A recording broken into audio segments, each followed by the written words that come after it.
తన జీవితాన్ని త్యాగం చేశానన్నారు మంత్రి పొన్నం ప్రభాకర్. కరీంనగర్ జిల్లా హుస్నాబాద్లో ఇందిరాగాంధీ జయంతి సందర్భంగా ఆమె చిత్రపటానికి పూలమాల వేసి నివాళులర్పించారు మంత్రి పొన్నం ప్రభాకర్. ఇక బుడగ జంగాల కాలనీలో ఇందిరా విగ్రహానికి శంకుస్థాపన చేశారు. గరీబీ హఠావో, బ్యాంకుల జాతీయకరణ వంటి సంస్కరణలతో పాలన దక్షిణ చూపించారని కొనియాడారు మంత్రి పొన్నం. ఇక ఇందిరమ్మ ఆశయాలను యువత ఆదర్శంగా తీసుకోవాలని కోరారు పొన్నం ప్రభాకర్. మనమందరం కూడా ఈ రోజు ఇందిరమ్మ పాలన రావాలి, ఇందిరమ్మ లాంటి కార్యక్రమాలు రావాలని జరుపుకునేటువంటి ఆ ఇందిరమ్మ జయంతి సందర్భంగా హుస్నాబాద్ పట్టణంలో ఒక విగ్రహానికి శంకుస్థాపన చేసుకున్నాం. ఈరోజు మళ్ళీ జయంతి లోపల ఇక్కడ విగ్రహానికి పూలమాల వేసే విధంగా కార్యక్రమాన్ని తీసుకుపోయే విధంగా స్థానిక నాయకులందరికీ విజ్ఞప్తి చేస్తా ఉన్నాను.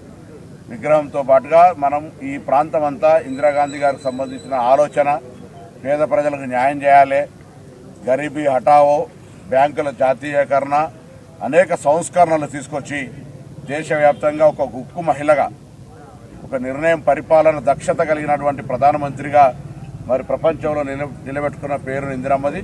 అటువంటి నాయకురాలు ఈ దేశ ఐక్యత కొరకు ఇవాళేమో దేశం విభజనకు సంబంధించిన చర్చ, రాజ్యాంగాన్ని కాపాడుకోవాలని చర్చ, రాజ్యాంగాన్ని మార్పు చేస్తాం 400 సీట్లు ఇవ్వనేటువంటి చర్చ జరిగే సందర్భంలో ఆనాడు ఈ దేశం ఐక్యంగా ఉండాలని ఇంటెలిజెన్స్ వాళ్ళు చెప్పినప్పటికీ కూడా లేలే అందరూ నా దగ్గర ఉండాల్సిందే, నేను నా చివరి రక్త బొట్టు వరకు ఈ దేశాన్ని దారపోస్తా అని చెప్పి ఆఖరికి హత్యకు గురి కాబట్ట ఇందిరాగాంధీ గారు దేశ ఐక్యత కొరకు ప్రాణాలు అర్పించినారు.